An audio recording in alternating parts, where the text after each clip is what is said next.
Hey viewers, welcome back. Well, a friend of mine gave me these Dura Ace rims, which he wasn't using anymore. They've been sitting around for quite a while. So decided to take them and give them some TLC. What I'm going to do here is take them apart as much as I can, clean everything up, and probably replace the bearings. It was interesting that these bearings in the front wheel have two seals actually. There was one over the cone race there, and here's another one, a seal, rubber seal over the bearing cage. I normally work on vintage bikes, so this is the first time that I've seen a bearing cage made out of plastic. It's not a real hard plastic, actually it's a little flexible. So these cogs were pretty dirty. I don't know if they've ever been cleaned. They had a lot of caked on dirt and grime on them.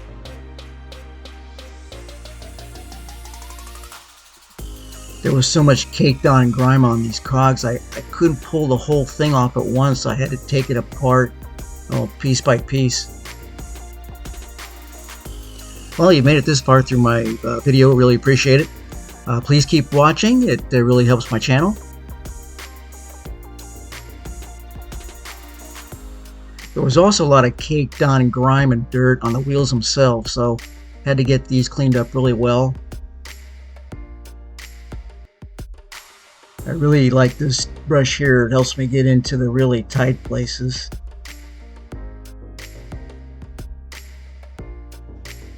The rear hub axle did not have any slots in it to put the cone wrenches in, so it doesn't look like it was made to take apart.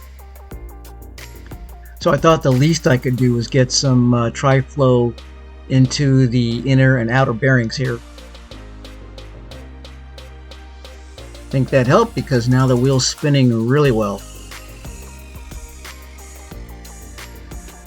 Time to soak these cogs overnight. Gonna take it overnight to loosen up the crud that was on these. And then of course the next day rubbing all that crud off. Now it's nice that these bearings just kind of punch out here, so we'll take one out and we'll measure it to see what size it is.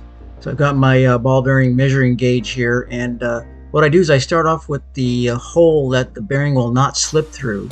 Then I move the ball bearing up to the next largest hole until I get to the first hole that it slips through. And then here you can see that the first hole that slipped through was the 5/32 hole.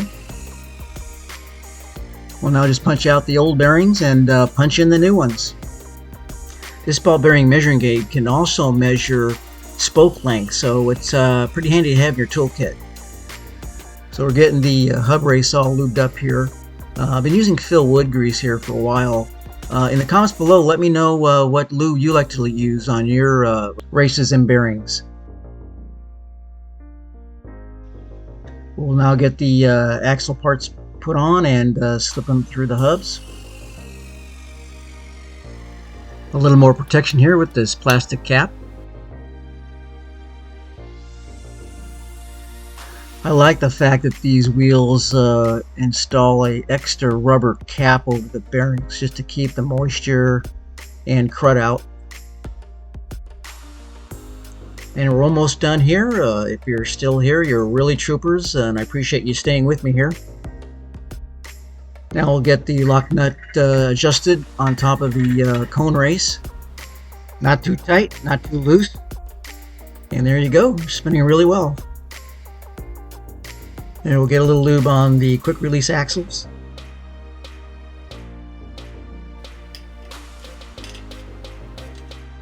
And some more on the cassette hub.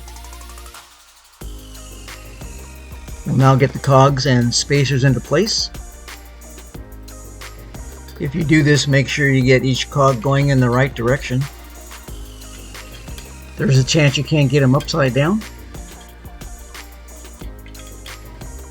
Yeah, after getting these cogs all cleaned up, you can see they're the color they're supposed to be. Well, thanks for watching everyone, and stay tuned for our next one. We've got a great build coming up, a Lotus competition. Got the frame painted and ready to put it together. See you later.